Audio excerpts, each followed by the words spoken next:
weekly Sunday services, there was also a Sunday school for the young people, both of which were very well attended.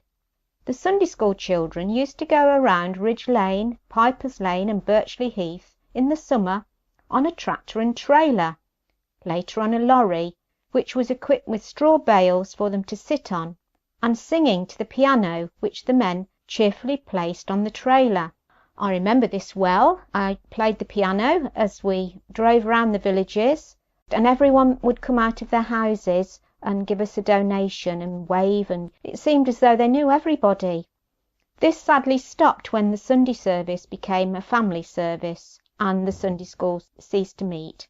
In May 1931, a brick-built Wesleyan chapel was erected with the money raised by local businessmen's private subscriptions and by the worshippers themselves holding bazaars, concerts and social events. And it is strongly believed that the local colliery owners, the family of Mark Phillips, Princess Anne's first husband, gave generously in the 1920s. Set into the building's walls are blocks with the names of some of the people who contributed, and all the monies raised were used to buy the materials needed, and the men of the village actually built the church. The interior was equipped with a gallery, 3-tiered choir stalls, fixed wooden pews and a coke burner. In 2004, the church was altered internally to allow the room to be used on a multi-purpose basis. Manchester Parish Council gave a significant amount of money for this to be possible. Ridge Lane Methodist Church and Community Hall has been used extensively ever since, not only for worship on a Sunday, but for various social activities.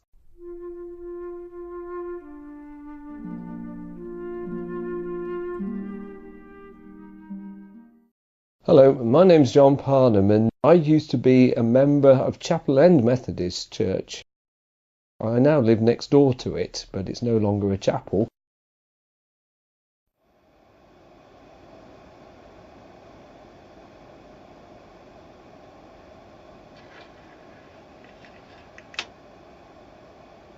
My first memories were when I went into the church. It was a very lively, family-centred church, and if I remember, there were something like 30 children in the Sunday school, something that you'd very seldom see nowadays. And we did all sorts of activities. There was a good Sunday school. The Chapel End style of worship was, to say the least, informal, I think you could say.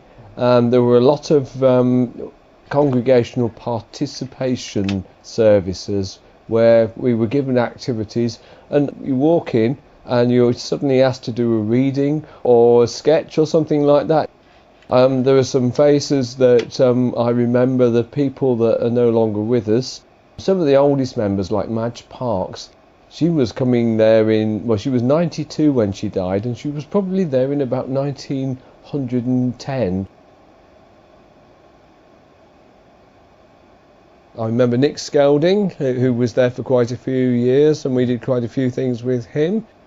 Also Jenny Hurd, we really enjoyed having Jenny. She did so much to help our church out. I don't know, in many ways we grew spiritually because she was there. I think a lot of people admired Jenny because of her work. We had this very emotional final service, very emotional. Literally there were tears. And that's when Jenny came to speak to us and said how brave we were to close it. But all the things that it meant were written in the building, and they've been there for a very long time, and it wouldn't be forgotten. I know that quite a few people in the community said that we shouldn't, and the council said that we shouldn't, but we said, well, if they'd have actually supported us and come and become a part of the community and done things, then maybe we wouldn't have had to. So that's how it works sometimes. But it's very sad. As I say, I see it every time I step outside my door. It's now called Stanley Brick House. It took nearly 2 years to sell, and it's now a tenanted house. Some of the congregation had dwindled, and also the Sunday school was practically down to nothing as well by the time we got to that point. So I think we were coming to that sort of time when it was calling time. It's a pity, but it was a very sad day when it had to close. A very sad day. The building's still there, and it reminds us every now and again of what used to be.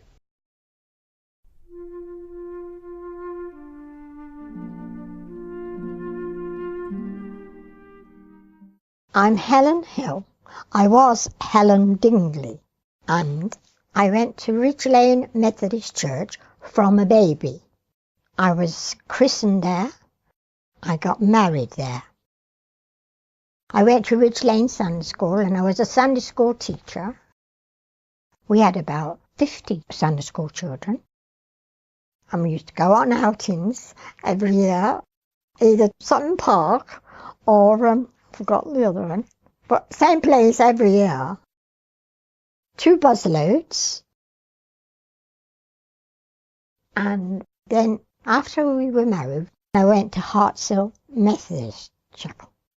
And I went there all my life till I'm now 85. That was our choice of chapel. I never got one little girl, but then I had another girl, 2 girls. And we used to go twice a day to Hartshill, take the girls with us so we could walk to the church.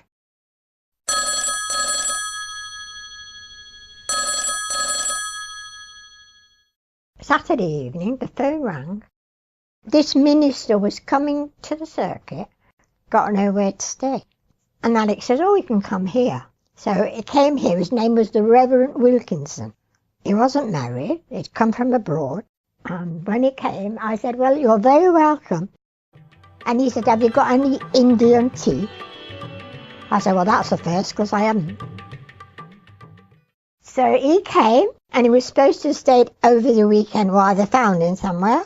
But he didn't. He stayed here for nearly a year, till his manse was ready. I could tell you a few things about ministers. My mother had the local preacher, because we had afternoon and evening service. We went twice a day. So my mother and aunties used to feed the local preachers because they had to stay for tea. To come in the afternoon, have tea and go back in the evening. I used to have them for tea. Mr. Kingswood, his name was, the Reverend Kingswood, and he always put his serviette up here. So I said, oh, goodness me, we haven't got anything for Mr. Kingswood to put under there.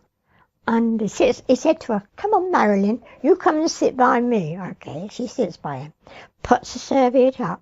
Said, this is a nice serviette, Marilyn. She says, yes, it's Mrs. Thompson's from next door.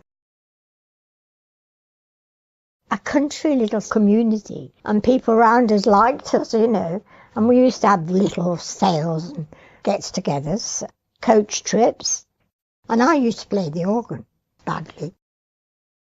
You were like a big family, really, because there weren't a lot of you. I think because it was such a small church, we're such a close community, really, and everybody helped everybody else. If you know if something was wrong with someone, you'd be there. And yet the people in the village really liked it, you know, and if we had anything special, they would help, but not in the later years. Unfortunately, we had to close the church. Financially, it had to close, really.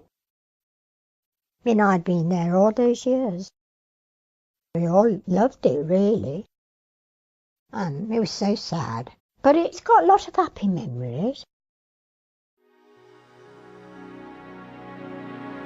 With a history of Methodism on this site, stretching back for almost 200 years, this current church is set to confidently serve the community well into the future.